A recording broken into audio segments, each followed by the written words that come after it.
IMH eskerrak aukera hau emateagatik eta ongi etorriak hemen honetan zaudeten ordezkariei eta zeuei bai. Bueno, egiz esan ja bosgarren urtea dela, mintegi honetan, zeigarren mintegia da, helburua 10 mintegitan ipini zuten, nik uste dut gero jarraitzuko dutela, gero Joseanek esateza moduan, iaz nolabait, mintegi hau da enpresak eta euskera zerbitzuak eta euskeran arteko feria bat izango liz moduan, ez?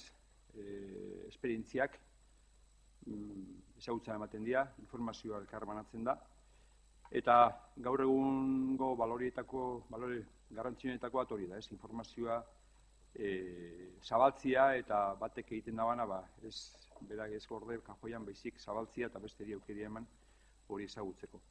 IMH hortan, beste arlo batzutan ebai, irizpide moduan hori daka beste proiektu batzutan, adibidez, Asmaola proiektuan, enpresa txiki izunetako proiektu berri bat, zorionez, ematen dabanez, realidadea eta bihurtuko da hurrengo urtietan. Egiz esan, gaurko hitzaldetxea prestatzea askoan, zer esan ez, desberdina, aurreko urtetatik ez, besti ere pilatzen gera. Eta gainera beti, tokatzen da mintegi hau, aurrekontuak egiteko garaian. Eta beti, azkeneko 4 urteotan, murrizketak itxen egea. Orduan, gaurko diskusura hortik ubiago litzak ez. Baina, ez du intzuna Jose Luis Uriartek nola nahipatzen zaban, zailtasun garaien aurrian, ero krisialdi baten aurrian, 3 irtenbide besterik ez dakaula. Buruko minik ez eman bihar, 3 irtenbide. Resignarse, conformarse o transformarse. Ez da besterik. Eta euskera munduan ere, eta enpresen munduan ere, holan da ez. Ni uste dut, danok, 3 honekin geratuko gehala, baina hau ez da bakarrik krisi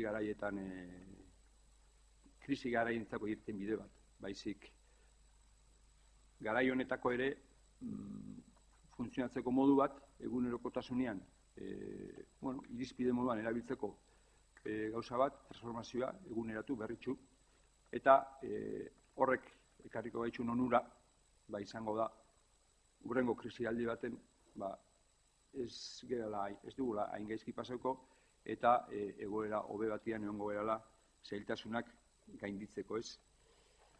Garai hauetan,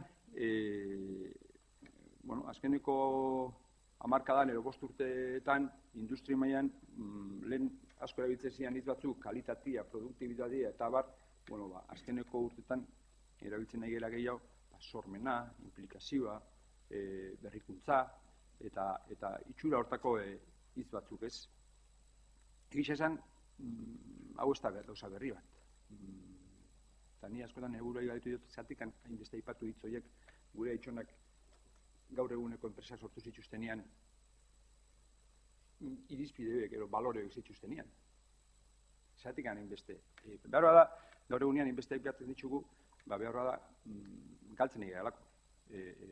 Balore horiek, herritarren, pertsonen, konpromiso horiek gizartearekiko, ez? Eta gero agertzen dira beste batzuk, gaur egun. Gaur egun badao hitz bat, gauza bat, inork ez badaki, ez dagoela mundu hontan. Prima de riesgo. Euskerak ere badaka, bere prima de riesgo. Eta eguarko udaletxean inditzugun azterketetan eta euskera erabiltze mailan adineka, umeak, gazte helduak eta nagusien artean. Ikusten da, nagusiak eta gazte helduaren artean, gorantzaz bai hua bintzat egonkor dagoela, baina umietan apur bat erabilera, kaleko erabilera berantza dikuala. Eta hori etorkizunerako ez digu lanak arrasten.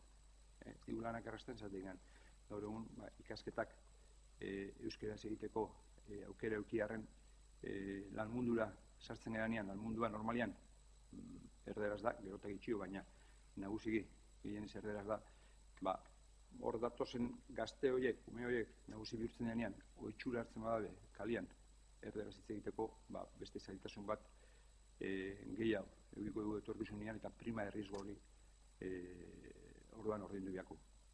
Gero hartu biharreko neurriak hartu biako ja, eta, bueno, Jose Luis egizatzen moduan, ia, pizkat performantzen gara.